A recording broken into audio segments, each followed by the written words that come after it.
mochila colado no corpo. O passo é apressado. Você finge que atende o celular, mas não está falando com ninguém. Você só precisa daquela ilusão de estar conectada, de não ser o alvo mais fácil.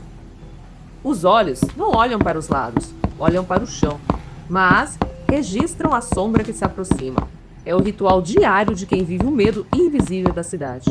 O medo de ser a próxima história a ser contada. E aí, você vê, colado em um poste qualquer, um pedaço de papel. Um cartaz.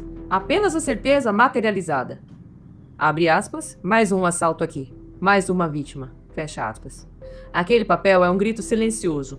É a prova de que o sistema de segurança que deveria te proteger falhou. E a pergunta é inevitável. A tecnologia que resolve todos os problemas do mundo, por que parou na porta da segurança pública? Fique com a gente aqui hoje.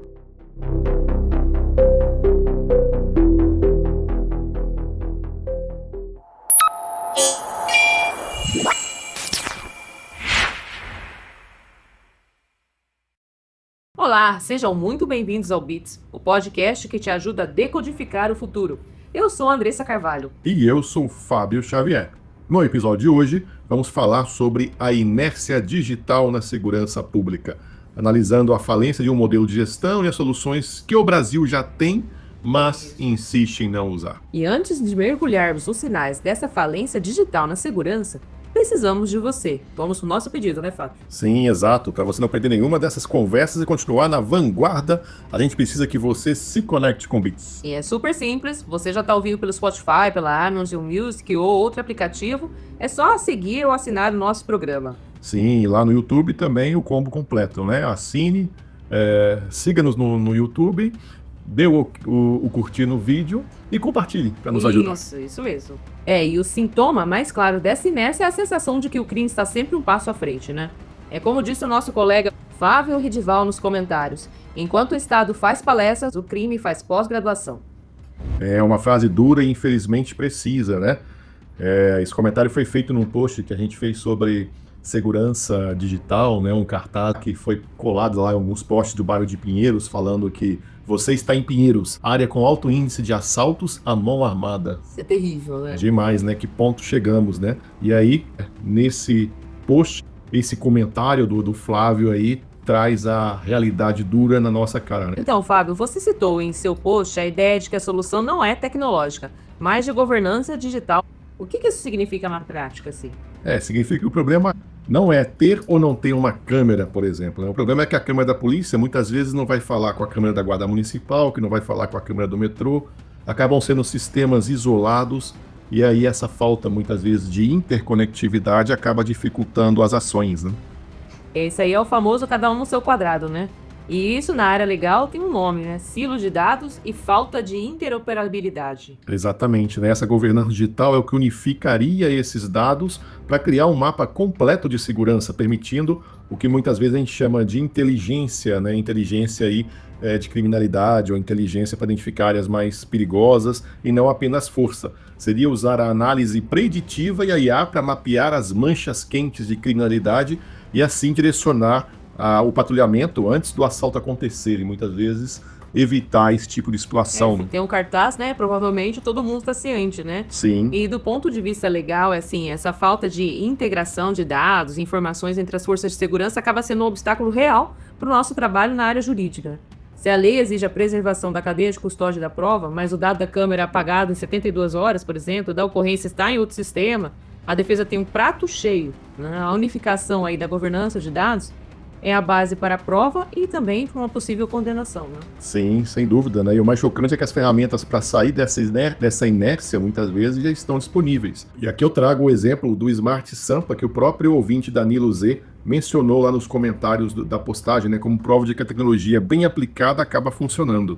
E como é que é a aplicação dessa tecnologia em outros países? Existe um modelo de ouro que o Brasil está deixando assim de observar, de seguir? Sim, temos aí o exemplo da Estônia, né, que é o país talvez mais digitalizado do mundo, mais conectado, e ele traça como um dos objetivos do Estado digital uma das bases seria a sua identidade digital única. Ele também tem APIs interoperáveis entre serviços públicos e altos padrões de cibersegurança. Que legal. Se a identidade e a interoperabilidade funcionam para impostos e saúde, Sim, eles certamente funcionariam também para ajudar a segurança pública.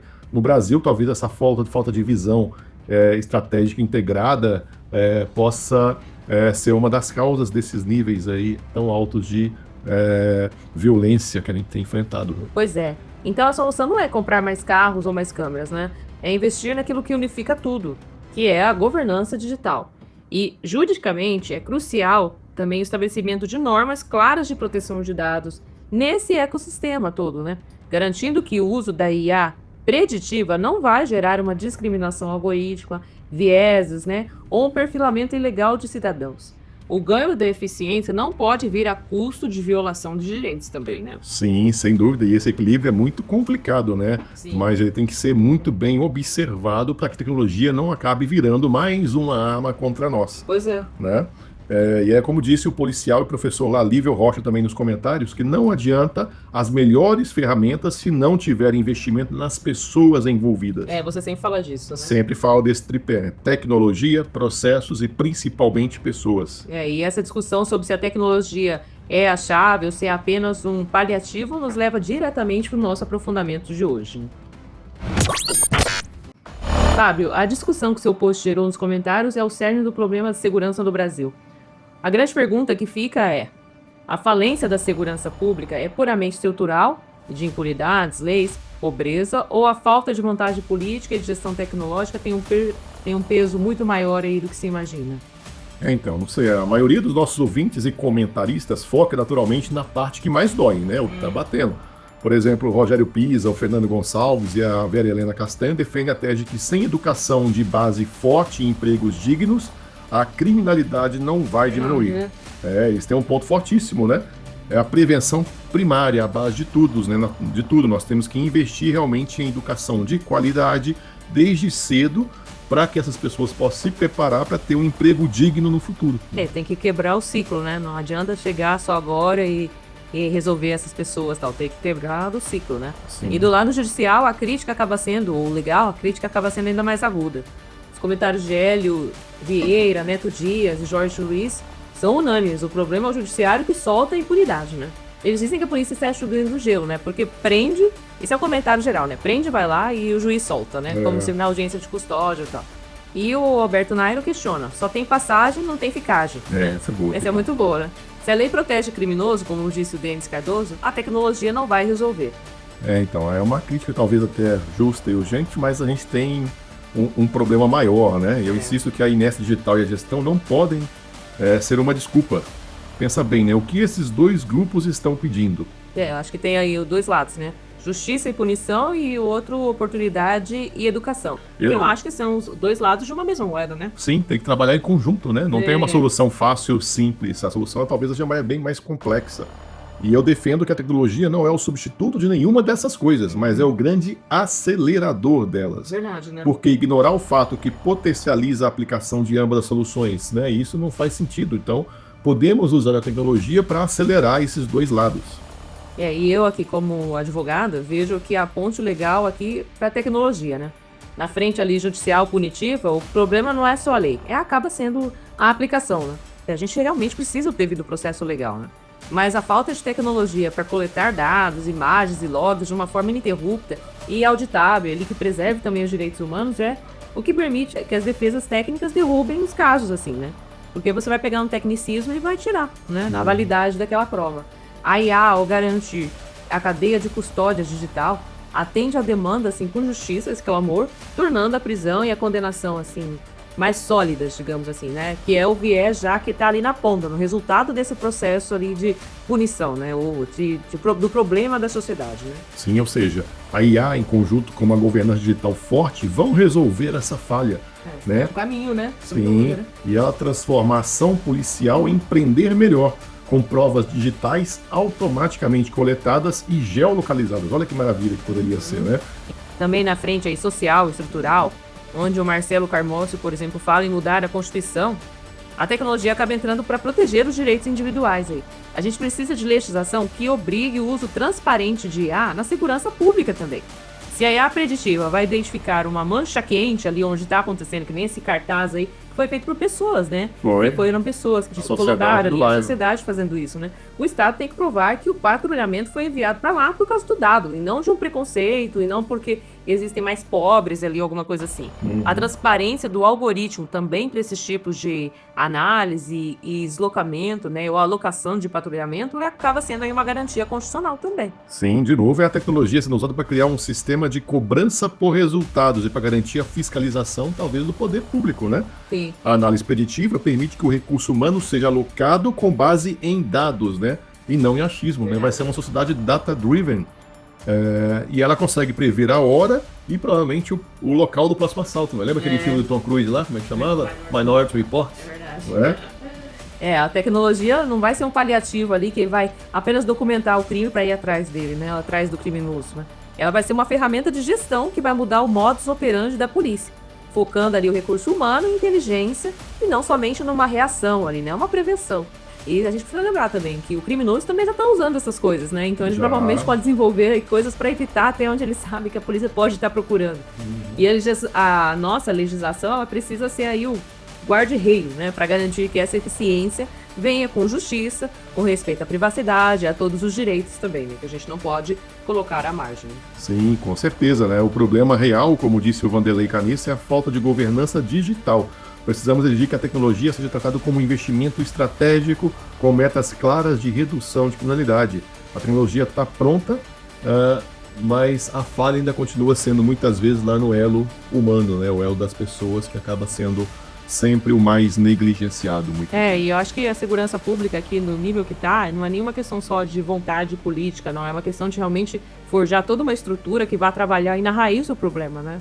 Claro que acaba sendo uma vontade política e tal, mas é um problema de gestão muito maior do que colocar policiais na rua, né? Sim, só colocar mais gente também não resolve, né? Nós temos que trabalhar a base, dando mais educação de qualidade, trazendo mais oportunidades para todos, né? Não é uma equação fácil, é uma situação muito complicada, mas o que a gente defende aqui muitas vezes é que a tecnologia pode ser um aliado uma aliada, né, em todas essas frentes. Fábio, e vendo tudo isso aí, a gente vê que o cidadão acaba precisando entrar também em ação, né? Fazer algumas coisas, né? Qual que é a dica de hoje para o nosso próprio protocolo de segurança pessoal, utilizando a tecnologia que a gente tem? Qual que é a cereja do Bits? Hoje a cereja do Bits é sobre a consciência situacional no mundo digital. O mantra é: seu celular é um alvo, transforme-o em uma isca ativa. Nossa! Como é que a gente vai transformar um alvo assim nessa isca ativa aí? Me explica. Com a regra de ouro da tela vigiada. Primeiro, o alarme silencioso. Configure um atalho no seu celular. Por exemplo, 5 cliques no botão ligar e desligar para ligar a câmera em segundo plano e, o mais importante, disparar sua localização em tempo real para um contato de emergência. Esse seria o seu guardião digital. Então, em uma situação de emergência, né, você pode usar. É verdade. E se você for forçado a desbloquear o celular, o agressor não vai perceber que você já alertou um guardião, né? Exatamente, né? Então é uma forma de você... É uma coisa rápida, né? Que seja assim. Isso, uma configuração de alguma ação rápida, algum atalho para que você possa avisar alguém que está acontecendo alguma coisa estranha, né? Alguma coisa ruim. E qual que é a regra 2? A regra 2 é a tela limpa. Na rua, nunca deixes o aplicativo do seu banco ou qualquer aplicativo financeiro na tela inicial. Deixe apenas a câmera, um aplicativo de mapa ou um bloco de notas. Se for forçado a desbloquear, o agressor verá apenas um aplicativo inútil para ele, dando a você segundos preciosos para que ele perca o interesse, talvez, naquele aparelho. É uma tentativa, né? E é uma engenharia de segurança pessoal e que inverte o jogo. E só lembrando, né, gente, nada de ficar assim com o celular, assim, mesmo quando pede um Uber, tá esperando alguma coisa, hoje em dia tá tão fácil eles passarem com uma bicicleta, uma moto, puxam o celular. Então a gente também, infelizmente, a gente não pode dar bobeira, assim, no sentido de ficar com o celular na mão, ainda que esperando, vai para um lugar mais fechado, mais reservado, que o que a gente vê de vídeo de gente passando e pegando o celular, assim, até com uma brutalidade, assim, a hora que você viu, já perdeu, não tem como, né? Sim, isso também vale para a quantidade do carro, né? Porque já mostraram em pesquisas que Eles escolhem alvos que estão distraídos, que estão com o celular, que estão ali sem prestar atenção. Então fiquem sempre atentos, sempre olhando em volta. Fica atento, deixa pra atender o celular depois em casa, né? E tem gente que faz até mais, né? Por exemplo, tem um outro aplicativo em casa, um outro celular em casa para os aplicativos de banco financeiros, né? Nem instala no aplicativo da rua, digamos. É verdade, né? Quem tem essa opção é uma boa também. E essas são dicas aqui de segurança que são verdadeiros, assim, itens para o manual de sobrevivência na sociedade hoje, né? Sem dúvida, né? E para continuar recebendo esses planos de batalha de Decodificando o Futuro, assine o Bits, né? Não esqueça. E todos os links para reportagens e artigos que a gente usou hoje como fonte estão lá no nosso site, bits.fabioxavier.com.br. Eu sou a Andressa Carvalho. E eu sou o Fábio Xavier. Bits, decodifique o futuro hoje. Até a próxima. Até a próxima.